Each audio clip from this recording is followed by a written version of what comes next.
intens investigasi, Iren Bermawi yang tak lain adalah kakak dari Marisha Icha, namanya kini terus disorot oleh netizen terkait dirinya yang terus menghujat Fuji hingga mengungkit-ungkit Fuji yang diduga Fuji memakai barang-barang peninggalan milik almarhumah Vanessa Angel. Namun di tengah sindiran dirinya kepada Fuji itu, hal mengejutkan kini justru terjadi pada diri Iren Bermawi, di mana dirinya baru saja kena tipu orang. Lantas, seperti apa Iren yang terlihat menangis saat berada di sebuah bandara di Bali? Dan seperti apa pula netizen yang justru menghujat kakak Marisha Icha itu, lantaran hal itu dinilai sebagai karma yang berlaku bagi Iren, mengingat beberapa waktu belakangan ini dirinya yang terus menghujat Fuji. Namun apa yang terjadi pada kakak Marisha Icha yang sedang berduka karena musibah, lain pula yang dirasakan oleh Fuji. Bagaimana tidak? Setelah liburan ke Eropa bersama teman-teman artis seperti Nikita Mirzani dan kawan-kawan, kini Fuji diketahui kembali melanjutkan liburannya ke luar negeri, di mana tengah asyik berada di negeri Sakura, Jepang.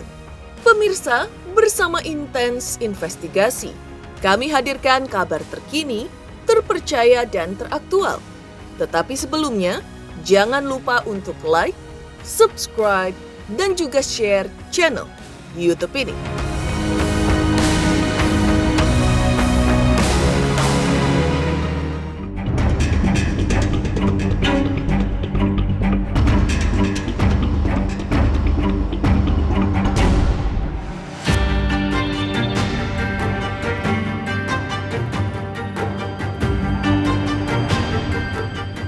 Setelah sebelumnya sempat membuat kehebohan di dunia maya soal dirinya yang terus menghujat hingga menyindir sikap Fuji yang serakah, hal mengejutkan kini justru terjadi pada diri Iren Bermawi, sosok yang menghujat Fuji yang juga merupakan kakak dari Marisha Icha.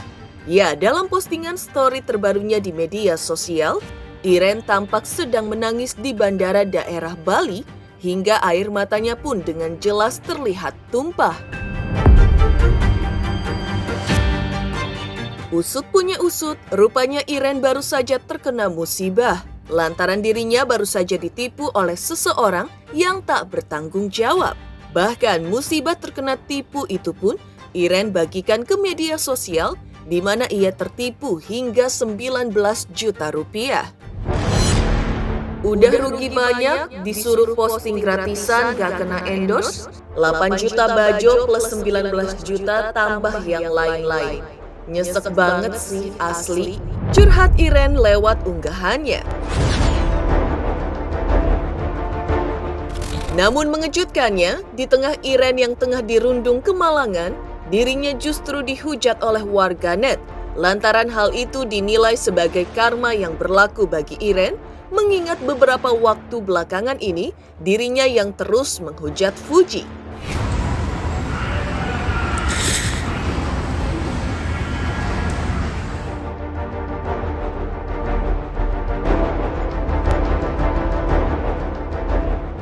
Menanggapi Kak Icha gimana sih? Maaf, itu kalau itu kita nggak berani komen. Nggak ada masalah.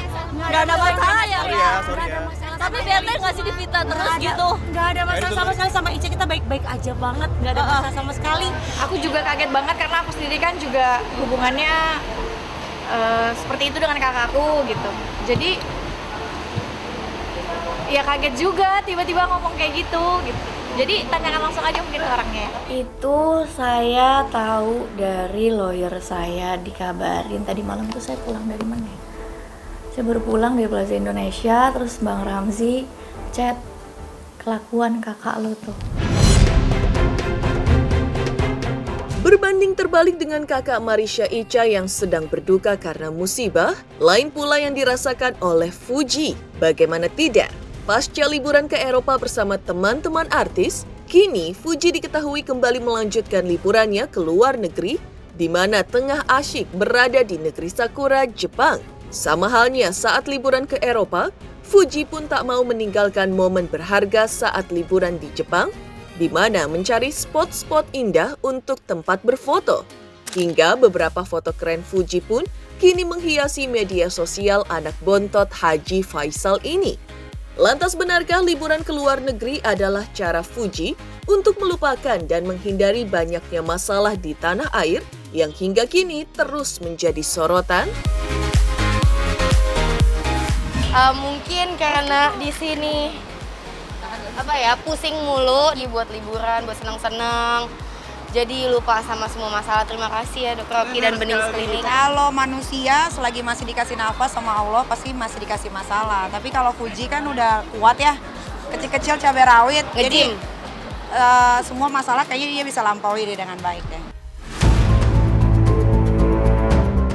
Ya, liburan Fuji ke luar negeri memang dimaknai Fuji sebagai cara dirinya lupa akan semua masalah yang seringkali membuatnya pusing. Lantas, seperti apa Haji Faisal yang menanggapi dengan santai akan banyaknya hujatan yang tertuju pada keluarganya? Salah satunya kakak Marisha Icha yang menghujat Fuji. Benarkah Haji Faisal tak peduli apa kata orang lain? Hingga koar-koar mereka pun dianggap Haji Faisal sebagai angin lalu? Tanggapi semuanya. Apapun pembicaraan orang, apapun omong orang, nggak perlu kita tergesa-gesa menanggapinya. Karena di dalam hidup ini memang selalu ada yang pro dan kontra. Pasti ada yang julid, pasti ada yang tidak senang dengan kita. Tapi itu sebagian kecil. Nah, itu kalau bagi saya tetap saya anggap itu sebagai penyemangat. Ya, atau kalau tidak ya sebagai pengontrol diri juga nggak ada masalah. Nah, jadi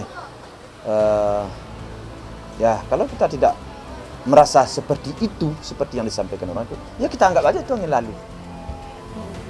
Tapi kalau kita memang seperti itu, ya kita perbaiki.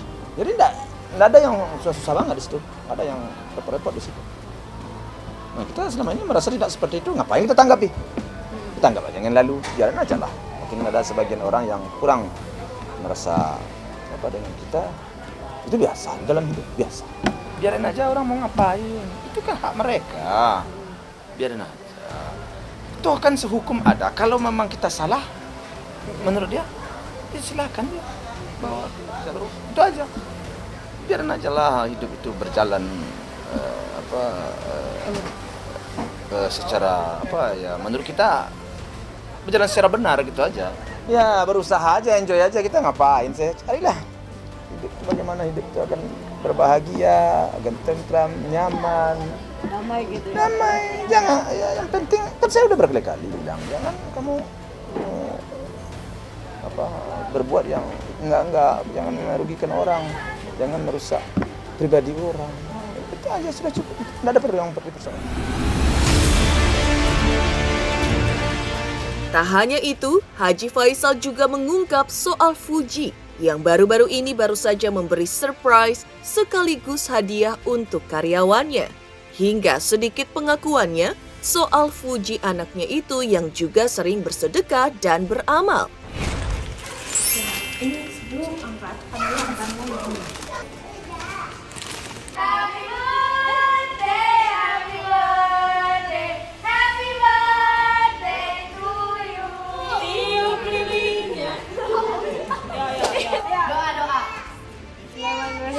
Aminnya mana? Tangannya. Ya kalau bertanya kamu ke saya, jangankan ke karyawan. Menyumbang pun sering. Bersedekah pun sering. Bahkan kadang-kadang saya yang membagikan. Kadang bersedekah, kadang sampai 1000 amplop. Juga dia bersedekah. Saya yang bagi-bagikan. Ya, tapi kan saya nggak perlu terlalu ekspos banget. Ya kadang-kadang kalau ada wartawan ya terekspos, kalau enggak ya sudah. Ya, tapi saya nggak terlalu membesar-besarkan.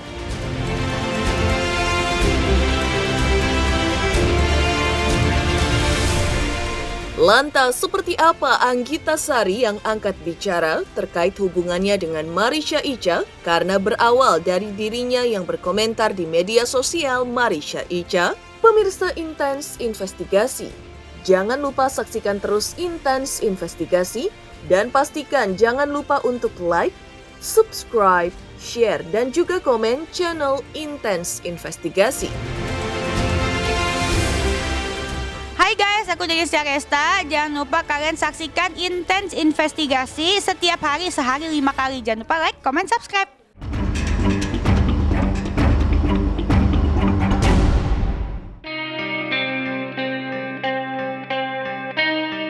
Pemirsa Intens Investigasi, di tengah kebahagiaan Fuji yang akhir-akhir ini banyak diisi liburan ke luar negeri, seperti salah satunya negara Jepang yang saat ini sedang dikunjungi, rupanya ada cerita yang lagi-lagi muncul di tengah ramainya pecah kongsi antara Marisha Icha dengan Fuji. Ya, dua sahabat almarhumah Vanessa Angel, Anggita Sari dan Uci Flodea, kini ramai disebut-sebut netizen turut menyerang Marisha Icha usai ramai perseteruannya dengan Fuji. Hal itu bermula saat Anggita Sari dan Uci Flodea yang turut mengomentari unggahan Marisha Icha setelah keduanya ditandai oleh warganet. Mampir ke sini karena ada yang ngetek. Baca komen mbaknya dihujat netizen. Awas lo netizen, kalian kalau buka aib nanti dilaporin. Makasih netizen yang sudah mewakili kata hati saya. Komentar Uci Flodea dalam unggahan Marisha Icha. Sementara itu, Anggita Sari membalas komentar Uci Flodea. Kakak Uci, mampir ke sini karena ada yang tag juga. Hehehe. Aku no comment saja ya. Balas Anggita Sari. Itu kan dari sosmednya Icha duluan ya yang ngeposting percakapan telepon aku sama Icha. Itu kalau dari pihak Icha-nya sih merasa ada apa-apa, maksudnya ada apa-apa antara aku kenapa komen dia gitu kan, karena kebetulan kan ada Kak Uci komen di postingannya Icha, terus aku nge-tag Kak Uci gitu. Aku sih nggak ada maksud apa-apa, cuma kan kita balik lagi setiap orang beda-beda ya. Mungkin Icha merasanya kok aku ikutan gitu, tapi aku kan postingnya juga yang aku komen kan juga cuma halo Kak Uci, baik yang nge-tag aku, karena baik yang nge-tag aku dan aku nggak ngerti permasalahan Icha sama sekali, itu aku nggak update gitu. Aku cuma negur halo Kak Uci, aku no komen ya di sini, itu di komen Icha kayak gitu. Terus mungkin Icha merasa ini ada apa nih kok Anggita kayak gini ya. Aku mau ajarkan itu sih, setiap orang punya pemikiran masing-masing, tapi aku sama sekali nggak ada niatan jelek atau kayak gimana gitu loh. Mungkin dia mikir aku agak kayak gimana, juga aku pun udah minta maaf kan maaf aku juga direkam juga di post. Mengejutkannya, Marisha Icha yang seolah kesal akhirnya menelpon Anggita Sari untuk menanyakan lebih detail apa maksud dari komen yang ia tulis bersama Uci Flodea itu. Lalu seperti apa hubungan Marisha Icha dan Anggita Sari saat ini? Orang-orang masalah apa? Gue kan nggak mungkin nunggu sekarangnya. Lu ada masalah apa sih sama Uci? Kayaknya udah telat banget, udah basi, ya kan? Ya kan, tapi seharusnya seperti itu sebelum kamu menggiring seolah-olah aku punya masalah sama kamu, sedangkan aku kayak bingung, aku punya masalah apa sama Anggita ya? Kok Anggita kayak gini? Aku sama Mbak Uci, aku tuh punya salah apa ya? Semua aku tanyain, kenapa kalian kayak begini? Kalian pada nggak bisa jawab. Apa senang? Apa kalian ada rasa senang kalau aku tuh dihujat gitu? Ada rasa senang? Kalau gue sih nggak merasa ada masalah kan kayak gitu. Kalau misalnya lo mau nyimpulin itu dengan kayak ngapain sih kayak bikin netizen giring opini, gue nggak merasa seperti itu juga Cak, karena sumpah. Tapi kalau dibalik boleh nggak? Tapi kalau dibalik gimana gitu? Gue ya, tanya kalau dibalik gimana? Enggak, it's okay. Aku juga pasti akan nanya, misalnya aku tuh aja dan kayak lu lagi kayak gini nggak bijak aja kalau gue nanya lu apa Cak sebenarnya kayak gitu kan, nggak gitu. Intinya itu aja Cak, gue udah minta maaf akan itu. Undangannya Aurel juga tidak terbaca sama gue gitu kan, gue minta nomor telepon lo juga tidak terbaca sama lo, itu sama-sama undangan di kalau gue wedding gitu kan, tidak terbaca sama lo sama-sama. Itu pertama. Kedua, gue nggak tahu ada masalah sama Kak Uci ya. Dan ketiga, gue udah minta maaf juga kalau misalnya lo berpikir kalau misalnya gue membalas nggak membalas sih. Gue lebih kayak nge-tag Kak Uci di komenan lo itu, lo merasa gue jadi kayak menggiring netizen atau segala macamnya. Gue tidak ada maksud seperti itu. Cepet selesailah semuanya. Yang gue nggak tahu, asli gue nggak tahu. Sorry ya, Ca. Oke, sama-sama. Oke ya. Maaf lahir batin juga ya. Iya, sayang. Iya.